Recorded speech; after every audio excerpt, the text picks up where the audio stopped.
अहंकारी हाथी और चींटी की कहानी। एक समय की बात है, एक जंगल में एक हाथी रहता था। हाथी को अपने बड़े शरीर और ताकत का बहुत घमंड था। हाथी अक्सर जंगल के जानवरों को परेशान करता था।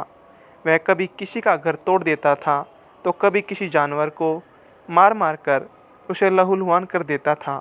हाथी की इन हरकतों से जंगल के सभी जानवर बहुत डरते थे और कोई उसके सामने नहीं जाता था।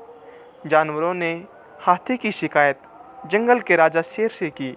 शेर ने हाथी को रोकने का प्रयास किया, किंतु हाथी ने शेर को भी लड़ाई में हरा दिया।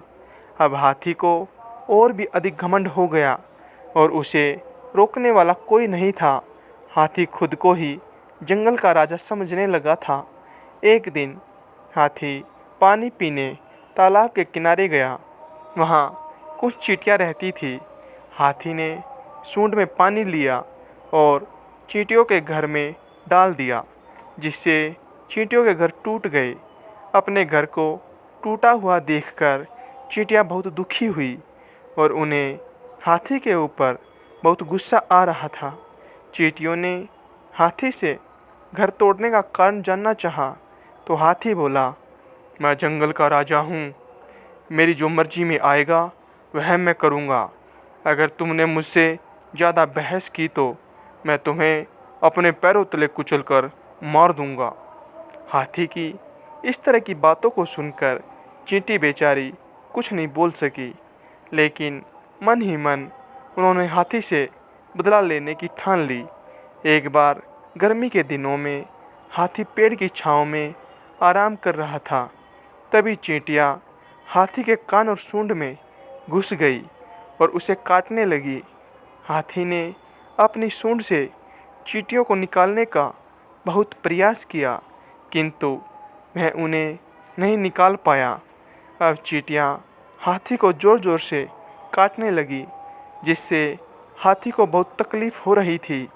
हाथी को समझ में आ गया कि उसके अहंकारी व्यवहार के कारण ही उसके साथ यह सब हो रहा है। हाथी को अपनी गलती का एहसास हुआ और हाथी चींटियों से बोला, बहन चींटियों, मुझसे बहुत बड़ी गलती हो गई जो मैंने तुम्हारा घर तोड़ दिया। इसके लिए आप मुझे माफ़ कर दो। मैं दोबारा ऐसी गलती नहीं करूँगा और जंगल के किसी जानवर को परेशान नहीं करूँगा। चींटियाँ बोली, हम तुम्हारी बात पर कैसे भरोसा कर ले। हम तुम्हारी सूंड से तभी बाहर निकलेंगे जब तुम हमें वचन दोगे कि जंगल के किसी जानवर को दोबारा परेशान नहीं करोगे।